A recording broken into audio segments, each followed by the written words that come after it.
Other viewers are asking about changing status, for example, from a B2 tourist visa to an F1 student visa.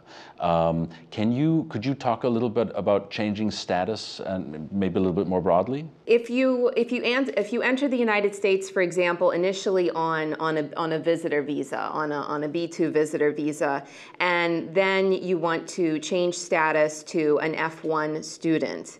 It is possible to do this. It's called change of status, and it's a process you have to apply with the U.S. Citizenship and Immigration Services, USCIS.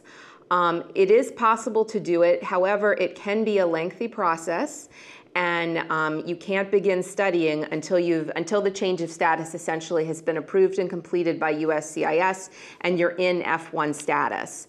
Because it's a lengthy process, students may want to consider, maybe think twice if it's something that they really do ultimately want to do, because they may not may not be able to begin their studies on time if the change of status application is still pending with Citizenship and Immigration Services. Thank you. Jennifer, do you have experience with this? Do you see students doing this? I do. I think Laura was absolutely correct in everything she said. The big issue is timing, and can you get that change of status approved in time to begin studies? And is it approved in the middle of a semester? That's probably not the best thing.